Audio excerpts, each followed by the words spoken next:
হ্যাঁ, আসুন আবার আলোচনা করি এ ব্যাপারে। আমরা পরপর দুটো ভিডিওতে আমি আমার চেহারায় দেখাচ্ছিলাম। তো সাধারণত মানুষ একঘেয়ে হয়ে পড়ে একটা জিনিস দেখতে দেখতে। তো আমি চিন্তা করলাম এই ভিডিওতে আমি আমি আমার পারিপার্শ্বিক প্রকৃতি দেখাবো। তো আমার কোশ্চেন ছিল, মানুষ মনস্তাত্ত্বিকভাবে প্রথম কী আবিষ্কার করেছিল? মনস্তাত্ত্বিকভাবে মনস্তাত্ত্বিকভাবে একটা দিক থেকে বলা যায়, হ্যাঁ, মানুষ যে এখন টুলস আবিষ্কার করেছিল, অবশ্যই সে চিন্তা করছিল না। চিন্তা না করে তো টুলস আবিষ্কার করতে পারে না। এই যে আমার ইউনিভার্সিটির লোগো, আমি এখানে থাকি। এখানে পুরোটাই ইলিনয়ে, পুরো এরিয়াটাই আসলে ভুট্টা ক্ষেত। এখানে অনেক মানুষ এখানে পছন্দ করে না, কারণ এখানে ভুট্টা ক্ষেত চারপাশে চলতে প্রচুর ভুট্টা ক্ষেত দেখা যায়। যেমন এই যে সামার এসেছে, সামার প্রায় আস্তে আস্তে শেষ হচ্ছে, যে ভুট্টা ক্ষেতে ভুট্টা গাছগুলো আস্তে আস্তে বড় হচ্ছে, তারা ভুট্টা কেটে নেবে। এরপরে এই জমিটা আবার উইন্টারে যখন বরফ পড়বে তখন একদম খালি মাঠ।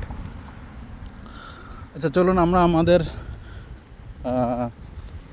ইয়েতে ফেরত যাই, আমাদের ডিসকাশনে ফেরত যাই। তার আগে আমি একটা জিনিস দেখিয়ে নিই। আমাদের বাংলাদেশে অনেকে রাস্তা পার হওয়ার সময় আশেপাশে গাড়ি দেখে রাস্তা পার হতে চায়।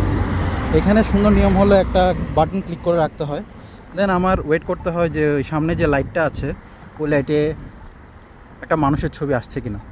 যখন মানুষের ছবি আসে তার মানে আমি এই রাস্তাটা পার হতে পারবো।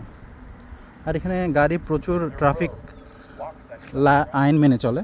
তো এদিক দিয়ে এই জায়গাটা প্রচুর সুশৃঙ্খল।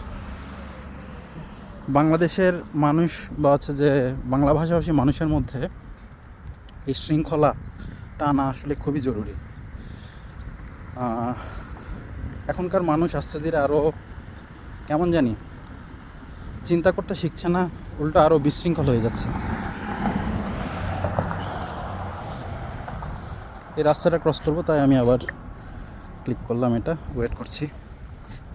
তো আমরা আমাদের ডিসকাশনে ফেরত যাই। সো মানুষ যখন টুলস আবিষ্কার করছিল তখনও চিন্তা করছিল, হ্যাঁ অবশ্যই। তো সর্বপ্রথম মানুষের আবিষ্কার কি হতে পারে? মানুষের আবিষ্কার এটাই হতে পারে যে মানুষ বুঝতে শিখেছে যে সে চিন্তা করতে পারে। এটাই মানুষের সর্বপ্রথম আবিষ্কার, যে আমি চিন্তা করতে পারি। সে হয়তো বা সাবকনশিয়াসলি অনেক কিছুই করছিল। সে আগুন তৈরি করছিল, টুলস তৈরি করছিল, শস্ত্র তৈরি করছিল। কিন্তু যখন মানুষ প্রাতিষ্ঠানিকভাবে এই চিন্তাগুলোকে এক জায়গায় আনার চেষ্টা করছিল, তখন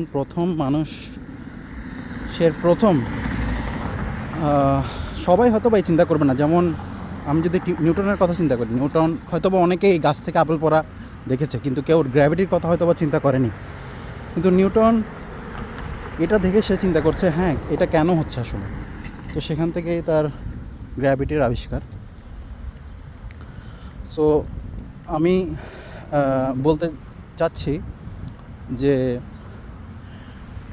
মানুষ প্রথম যখন এই প্রাতিষ্ঠানিকভাবে এই চিন্তাধারণাগুলোকে লিপিবদ্ধ বা অর্গানাইজ করার চেষ্টা করছিল, তখন মানুষের মধ্যে এটাই প্রথম চিন্তা এসেছিল যে মানুষ আসলে চিন্তা করতে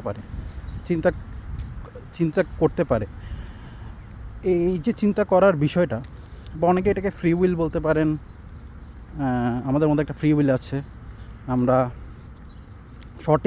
যেটা সঠিক জেনেও তার বিপরীতে কাজ করতে পারি, এটা আমাদের ফ্রি উইল। আর কারণ আমরা চিন্তা করতে পারি। সো এটাকে এখন ফিলোসফিক্যালি অনেকে বলতে চাচ্ছে এটা হচ্ছে কনশাসনেস, যে আমার মধ্যে একটা কনশাস বিইং আছে, এটাকে আমি ফিল করতে পারছি।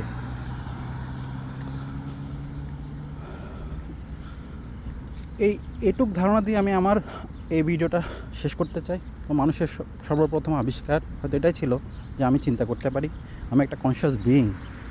এরপর থেকে আস্তে আস্তে পরবর্তী দর্শন শাস্ত্রের ডালপালা, শাখা প্রশাখা ডেভেলপ করেছে।